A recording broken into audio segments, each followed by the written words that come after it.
Not every vegetable benefits from being grown in a raised bed. Some do just fine in the ground, and a few actually perform worse when confined to a box. But there are certain crops that consistently produce more, grow healthier, and cause fewer problems when they are planted in raised beds instead of traditional in-ground gardens. The difference comes down to how raised beds change the environment. They warm faster in spring. They drain excess water more efficiently. They allow you to control soil composition completely. And if you fill your raised bed with the wrong crops, you waste most of that advantage. Raised beds are not just a place to grow, they are a controlled environment. And certain crops are designed to take advantage of that. In this video, we are going through 10 vegetables that benefit the most from raised bed growing, why each one performs better in that environment, and the specific conditions that make the difference. Because once you understand that, you stop guessing and start using raised beds as a system instead of just a container. And stay to the end, because number 10 is the one most gardeners overlook, even though it is one of the highest yielding crops you can put in a box. Let us start with the crops that benefit most from warmer soil and improved drainage. Number 1 is tomatoes. Tomatoes are the single best crop for raised beds because they depend heavily on soil temperature and root health. Tomatoes need soil at around 60 degrees before roots begin functioning properly, and raised beds warm 1 to 3 weeks faster than in-ground soil. That head start means earlier root establishment, earlier flowering, and earlier harvests. Tomatoes also hate wet feet. Sitting in saturated soil leads to root rot and disease, and raised beds drain excess water quickly, keeping the root zone aerated even after heavy rain. Space them about 30 inches apart and support them with a cage or stake. A single indeterminate tomato in a raised bed can produce 15 to 25 pounds of fruit. Number 2 is peppers. Everything that helps tomatoes helps peppers even more. Peppers need warmer soil, closer to 65 degrees, and they establish more slowly so that early season warmth from a raised bed can shift production forward by weeks. In heavy ground soil, peppers often stall. In a raised bed with loose soil, they establish faster and produce more consistently. Space them about 18 inches apart. Number 3 is cucumbers. Cucumbers benefit from warmth, but their biggest advantage in raised beds is disease reduction. Powdery mildew and downy mildew thrive in humid, stagnant conditions.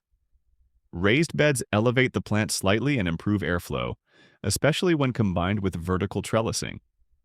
That one change alone can dramatically reduce disease pressure without any sprays. I switched my cucumbers from in-ground to raised beds 3 seasons ago, and mildew problems dropped dramatically without changing anything else about how I grew them. Number 4 is lettuce and salad greens. Lettuce will grow almost anywhere, but it grows faster and more consistently in raised beds because the soil is loose from day one and drains properly. The added benefit is control. Raised beds are easy to cover with shade cloth, which extends harvest into warmer weather. That can give you weeks of additional production compared to in-ground lettuce. Number 5 is carrots. This is where raised beds make the most dramatic difference. Carrots require deep, loose, obstruction-free soil. In ground gardens with clay or rocks, they fork, twist, and stay small.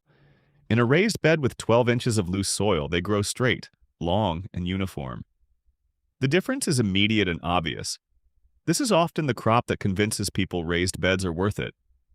The first time I pulled a full-length carrot from a raised bed after years of stubby forked carrots from my clay ground soil, I understood what raised beds were actually for. The next group benefits most from soil structure and consistent conditions. Number 6 is beets. Beets tolerate tougher soil better than carrots, but they still produce noticeably smoother, rounder roots in loose raised bed soil. They also benefit from earlier planting since raised beds warm faster in spring, which increases sugar development in early harvests. Number 7 is bush beans. Beans are easy to grow, but they struggle with one specific issue: cold, wet soil during germination. In ground gardens, heavy rain can saturate the soil and rot seeds before they sprout. Raised beds drain quickly, which leads to higher germination rates and more uniform stands.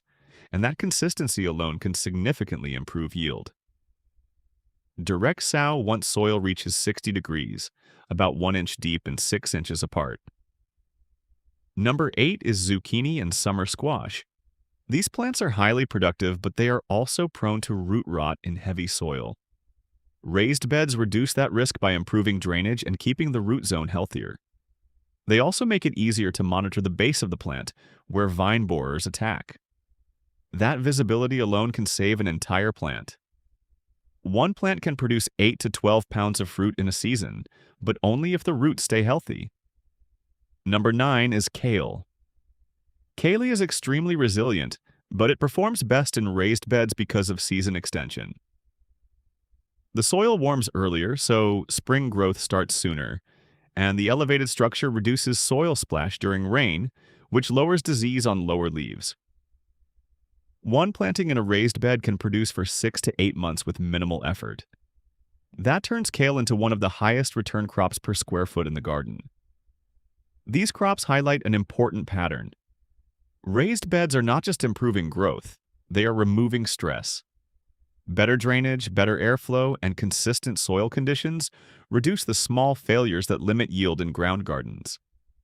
Number 10 is the one most raised bed gardeners never think to grow: sweet potatoes. Most people assume sweet potatoes need a large garden space because of their sprawling vines, but they actually perform extremely well in raised beds, and in many cases better than in-ground. Sweet potatoes require warm soil, at least 65 degrees, and raised beds warm faster and hold that heat longer into the season. The loose soil allows tubers to expand freely without deforming, and harvest becomes dramatically easier because you are digging through soft soil instead of compacted ground. One slip can produce 3 to 5 pounds of sweet potatoes. Plant 4 to 5 slips in a 4x8 raised bed, and you can harvest 12 to 25 pounds by fall. The vines can trail over the edges, which means they take up almost no usable bed space, while the tubers develop underneath. This is one of the most space-efficient calorie crops you can grow, and most people overlook it entirely. And this brings everything together. The goal is not to grow everything in raised beds. It is to match the right crops to the conditions raised beds create.